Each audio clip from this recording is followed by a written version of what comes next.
तो बच्चों आज हम लोग कौन सा एक्सपेरिमेंट करने वाले हैं? इग्निशन टेम्परेचर क्या होता है, कोई बताएगा? बोलिए। The minimum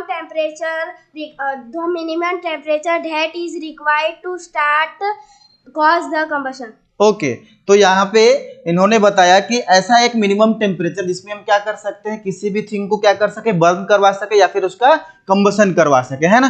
तो यहाँ पे देखो हमने क्या लिया है, एक पेपर कप लिया है और ये दूसरा पेपर कप लिया है, ठीक है ना। एक के अंदर हम क्या करेंगे, वाटर डालेंगे और एक को क्या करेंगे, कैंडल के ऊपर ऐसे ही रखेंगे। तो फिर देखते हैं हम ये कौन सा पेपर जो है वो जल्दी से जलता है और कौन सा पेपर जो है वो जल्दी नहीं जलता है। तो यहाँ पे सबसे पहले हम कैंडल को जला लेते हैं।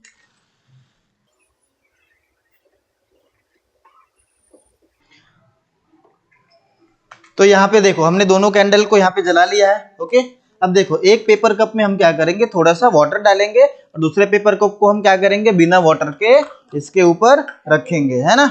तो यहाँ पे देखो हमने लिया यहाँ पे वाटर, ओके ना, और यहाँ से थोड़ी लीकेज भी चालू हो गई है, कोई बात नहीं। तो हम यहाँ पे क्या करते हैं, एक ही साथ दोनों पेपर कप को हम क्या करते हैं, यहाँ पे कैंडल के ऊपर रखते हैं। तो देखो यहाँ पे ये कैंडल के ऊपर हमने रखा, है ना। तो देखो ये पहला वाला पेपर है कप जो है वो फटाफट बर्न हो गया, बट ये दूसरा पेपर कप देखो कितने टाइम तक बर्न नहीं होगा, वो बूझ गया वाटर की वजह से। हम देखते हैं यहाँ पे, तो देखो ये पेपर कप जो है वो काफ़ी समय से फ्लेम के ऊपर हमने रखा है। टाइम आप काउंट करो तो देखोगे आप, ये देख रहे हो फ्लेम जो है वो क्या हो रहा है, टच हो रहा है किसको, पेपर को, है ना। बट पेपर अभी भी आग नहीं लगा है ना। ऐसा क्यों हो रहा है, कोई बताएगा मुझे?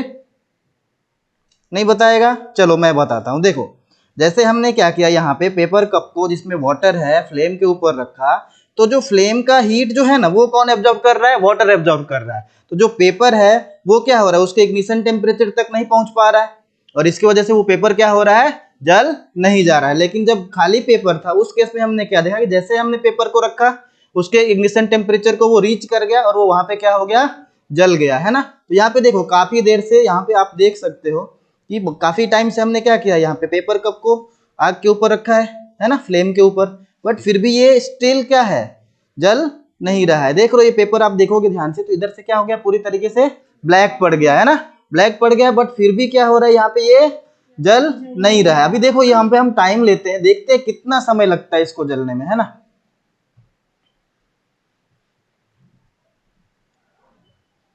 थोड़ा सा मैंने टेढ़ा कर दिया क्योंकि जो वाटर लीक हो रहा है ना नीचे से पेपर कप से, वो लीकेज नहीं हो, है ना, वो लीकेज जो है वो आग को बुझा ना दे इसके लिए, है ना।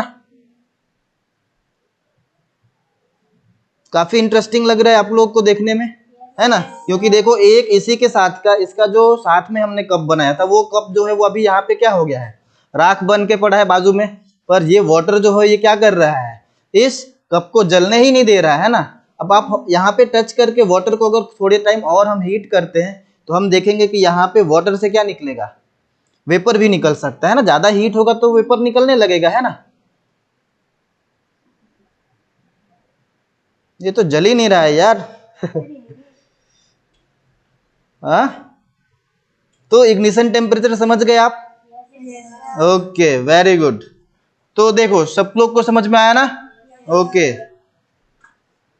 वाटर में फिंगर डाल के देखो आप, ये हीट हो गया है। तो क्या हम पेपर कप में वाटर को बॉईल कर सकते हैं या फिर हीट कर सकते हैं? बॉईल नहीं कर सकते तो हीट तो कर ही सकते हैं एटलीस्ट। देखो आप लोग ये वाटर देखो यहाँ पे हीट हुआ है अंदर, है ना। पेपर कप में हमने वाटर को हीट कर दिया, देखो